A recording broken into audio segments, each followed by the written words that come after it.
বিসমিল্লাহির রহমানির রহিম। আমি রোজি কিচেন্স থেকে বলছি। আসসালামু আলাইকুম। আজকে আপনাদের পটেটো চিজ বল বানিয়ে দেখাবো। প্রথমে আমি আলুটাকে সিদ্ধ করে ম্যাশ করে নিয়েছিলাম। তার মধ্যে গোলমরিচের গুঁড়া, লবণ আর ফ্রেশ ধনিয়া পাতা, কাঁচামরিচ এগুলো দিয়ে দেব। আর আমি কর্নফ্লাওয়ার, পেঁয়াজ বেরেস্তা আর চিলি ফ্লেক্স সেটা অফ ক্যামেরা দেওয়া হয়েছিল, দেখা হয় নাই। আর ঢেকে দিয়ে আমি মাখিয়ে নেব। কর্নফ্লাওয়ার আলুটাকে বাইন্ডিং করবে আর ক্রিসমিনেস আসবে। তো দিয়ে এখন আমি চিজগুলোকে টুকরা টুকরা করে কেটে রাখছিলাম, সেটা একটা ভিতরে ঢুকে আলুর মধ্যে দিয়ে গোল গোল বল বানিয়ে নেব। এভাবে সবগুলা একটা একটা করে সব বলগুলো বানিয়ে নেব।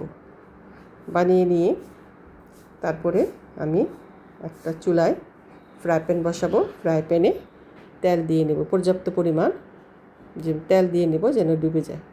তারপরে আমি একটা একটা করে সেই বল ছেড়ে দেব। এটাকে আপনারা ইচ্ছে করলে ফ্রোজেন করেও রাখা যায়, রেখে দিলেন যখন খাওয়ার সময় ভেজে নিলে হবে।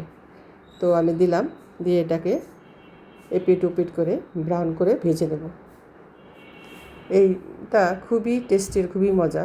বাইরে প্রচণ্ড বৃষ্টি, ঝুম বৃষ্টি, আর ধুমায়িত 1 কাপ কফি, সাথে গরম গরম চিজ বল আর প্রিয়জন। আর কি লাগে বলে? খুব এই বৃষ্টির দিনে খুবই এটা মুখরোচক এবং সুস্বাদু। তো এইভাবে করে আমি সবগুলাকে ভেজে নেব। ভেজে নিয়ে তুলে আপনাদেরকে পরিবেশন করে দেখাবো। দেখেন, খুবই টেস্টি, খুবই মজা, আর খুবই ইজি, আর খুবই ভালো লাগে আর মুখরোচক। আমি সবগুলোকে তুলে আপনাদেরকে পরিবেশন করে দেখাবো। আমার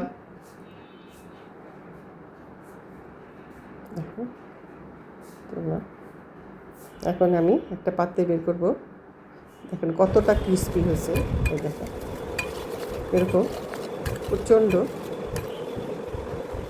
ক্রিস্পি। দেখেন ভেঙে দেখায়, ভিতরে একদম জুসি আর বাইরে ক্রিস্পি। আমার ভিডিওটা যদি আপনাদের ভালো লাগে, প্লিজ লাইক, শেয়ার, কমেন্ট করে পাশে থাকবেন, আমাকে সাপোর্ট করবেন। ধন্যবাদ।